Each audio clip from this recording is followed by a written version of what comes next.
Welcome to the last part of this Football Manager 2018 experiment called Starting from Scratch. Thank you for the support on the series. You guys smashed the likes target on part 5, which is why I have made a part 6 for you. And I've holidayed 10 years into the future to see how the landscape of English football and European football and world football has changed since the start of this experiment. The dominance of Man City and Chelsea has continued, particularly Chelsea in the last few seasons. They won 5 English Premier League titles in a row now, and Man City have kind of dropped off a bit. 3 of those seasons they did finish runners up, but we've seen Watford finish second a couple of times, and Man United have recovered, which is quite impressive considering the end of part 5 they were relegated to the English Championship. But yes, Chelsea are the dominant team in England right now. I guess overall it has kind of returned to some sense of normality. I've used that word a few times in the last 2 parts.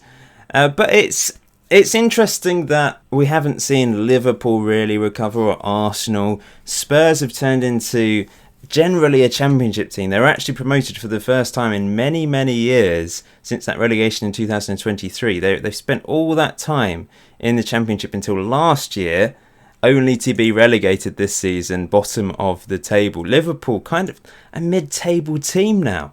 The highest they finished in recent times was 7th back in 2030. They're just this average mid-table team, really. They are rich, but pretty much every Premier League team should be rich these days with all the TV money coming in. Arsenal, similar story, I guess. Slight improvement on what they were managing previously. The highest they finished was actually 5th last year. They're basically back where they started. They're a team that finishes 5th or 6th now, I would say. You know, they might challenge for the Champions League in the 2018-19 season in real life next year, but you know, that's where they're expected to finish, I think, these days. So they have returned to where we started in this experiment. But Man City, this is the biggest shock for me, because they were just so dominant. They've still kept the faith with Tim Howe, but they haven't won the title for 5 seasons. But they have, I suppose he just had so much success for those quite a few years in a row. But now Chelsea are back on top, and they've decided to keep the faith with Tim Howard, which I admire. 4.5-star worldwide reputation team. Manchester United, they did actually get promoted straight away after that relegation. They finished 2nd in the Championship to go back up to the top flight. They've got Sone Aluko in charge of the club now. But as you can see, they did actually find quite good success straight away after getting promoted. Top half of the table, finished 11th once, but other than that, they finished in the top half. And this year, of course, they finished 3rd, which is their highest finish for the whole experiment. And lastly, Chelsea. Danny Ings is in charge of Chelsea, which I just think is absolutely brilliant. He's also managed Barcelona, which is hilarious, really. He's actually managed loads of clubs since his retirement in 2024. Plymouth, Reading, Hull, Cardiff, West Ham, Wolves, Bielefeld, German team, Schalke, Barcelona, and now Chelsea. Bizarre story, but Chelsea, well, with Danny Ings in charge, let's just have a quick look at their manager history. He came in charge 2 years ago. So we saw Eddie Howe win the title twice, and Danny Ings has now managed to win it twice, and he's won 3 cups. Eddie Howe, very successful, by the way. He's now in charge of Bordeaux, which is an interesting move for him. Decided to leave Chelsea for Bordeaux after a very successful period of time, and now Danny Ings has managed to have some success as well. But they're a 5-star reputation team, so very impressive stuff. Let's just have a look at the manager history of the other teams. So Manchester United, Gary Neville, was that his second? Yeah, his second spell in charge, but he was only in charge for 186 days. He's now in charge of Sheffield United. Ben Gibson was in charge. They've gone through a lot of managers, obviously a lot of these caretaker managers, as you can see. But they have Luco has actually been in charge for 3.5 years now. It's their longest manager since Robbie Nelson back in 2029-34 season. Man City, we know Tim Howard has been in charge for a long time, 15 years. He's the new Sir Alex Ferguson, isn't he? He's been in charge for so many years. They kept the faith despite the fact they expect to win the league every year. When they weren't winning the league around here, they were sacking their managers, remember? But they've decided to just stick with Tim Howard. He's now 61 years old, but he's obviously a top-class manager. He's won 8 league titles with Man City and 15 cups. I suppose there's a possibility he's won the Champions League. We'll have a look in a second. But that's quite remarkable, really. Arsenal have Mario in charge of the club. He's been in charge not very long. They've also had Danny Craig in charge. I'm not really sure who he is. Charlie Adam as a caretaker manager. Adrian Silva. Dedrick Boyata was in charge for a while. And he's now in charge of Bayern Munich, of all teams. Liverpool. So Liverpool have Mads Beck, a Danish manager now. And he's been in charge for about half a year. Hayden Mullins was caretaker manager for a while. That is brilliant. Blast from the past. They're not very good at keeping managers for very long, are they? They've had a lot of managers on this save. A lot of managers. Behind the caretaker managers, it's still a long list. So yeah, let's see who's next. It's Spurs. Spurs are the last team. So yeah, they've been the least successful team. But someone did point out to me a couple of videos ago, it's because they're having to repay their new stadium.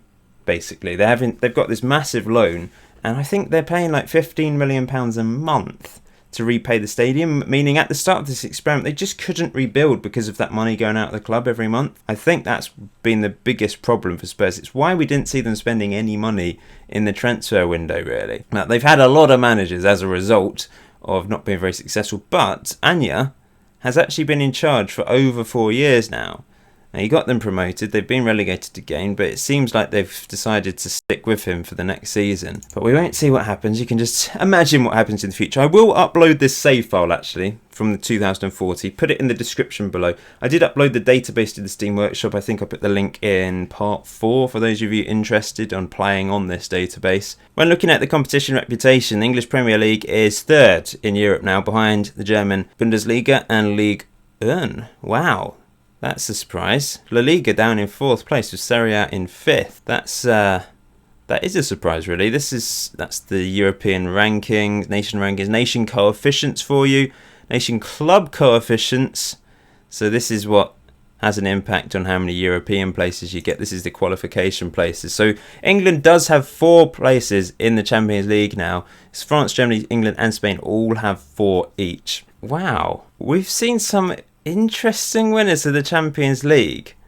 Chelsea have finally managed to win it. So the first English team to win it on this save. I suppose the biggest difference between this and a regular save is we've had a massive impact on the English clubs and their ability to compete in the Champions League. Because if you play, everyone complains about it, if you just play a regular save, English teams dominate Europe too much, in my opinion, and I know lots of people complain about it. But Chelsea have managed to finally win it. But France, you can see why France are on top of the world right now, in Europe anyway, because Bordeaux have won the Champions League twice. Monaco have won it. It's not even PSG that have been the dominant team. They obviously did win it 3 times in 5 seasons there. They also won it in 2034 after Monaco won it.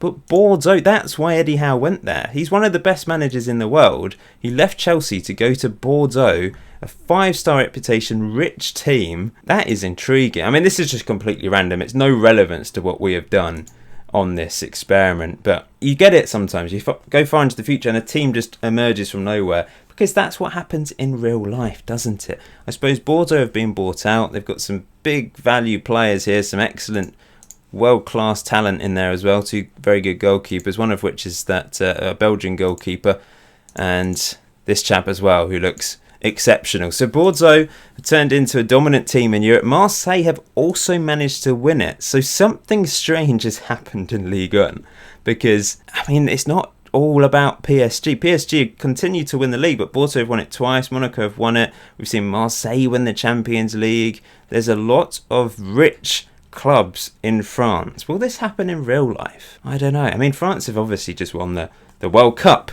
in real life, so maybe that could give them a bit of a boost. I mean, French football, people to take the mick out of it a little bit. PSG, the dominant team these days, but maybe this could happen one day. We shall see.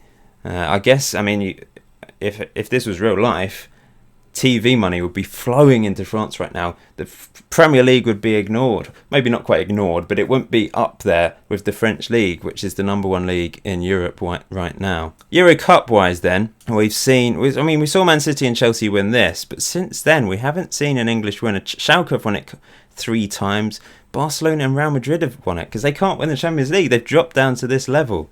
Really interesting. Newcastle have been runners-up a couple of times, as have Southampton. The World Cup then. It's been dominated by Europe in the last 3 World Cups. We saw Brazil win it in 2026, but other than that, it's been European winners. Spain, Germany and Portugal recently. France have finished runners-up twice. We've seen Costa Rica finish 3rd, which is an incredible achievement for them. Ukraine finishing 2nd was a big surprise as well, of course, at the start of this experiment. Wow.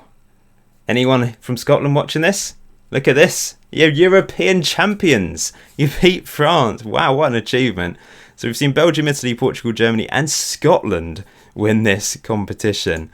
That is quite random. And it's surely nothing that I've done. I mean, maybe by weakening England, it's allowed Scotland to come to the forefront a little bit.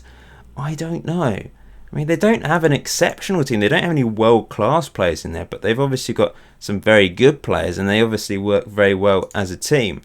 That is really impressive. And we'll just have a quick look at these awards. You can see the clubs involved. We've got a couple of English clubs involved. Man City and Chelsea with the Goalkeeper of the Year, Footballer of the Year. We've got a Bordeaux player who managed to win Footballer of the Year. We've seen Man City play Roberto Alonso, who actually moved from Barcelona to Man City for £80 million. After winning it twice with Barcelona, he managed to win it for Man City. World Golden Ball. There's so many different awards on this. Bit ridiculous. Dominated by the French clubs predominantly, especially PSG, but a Chelsea player did manage to win it. World Player of the Year, another one. It's a similar story, really. And the World Team of the Year. This is the overall Team of the Year from all the seasons. So there's no English clubs in there, is there? There might have been players that played for English clubs at some point, though, I suppose. Just before we end today's video then, someone did ask about Messi and Ronaldo, whether they became managers. They didn't, I'm afraid. Messi retired, Ronaldo also retired, as you can see here. But I think we'll end it there, guys. Thank you for watching this Football Manager 2018 experiment. I hope you really enjoyed it. I found it really interesting, actually, going through this all the way up until the year 2040. As always, if you have any ideas, stick them in the comment section below. You can tweet me. I've got a Facebook page. You can find all the links on my YouTube homepage, just in the top right hand corner. There's links to everything, or in the description below. But until next time, enjoy FM18. Enjoy the rest of your day. I'll see you very soon.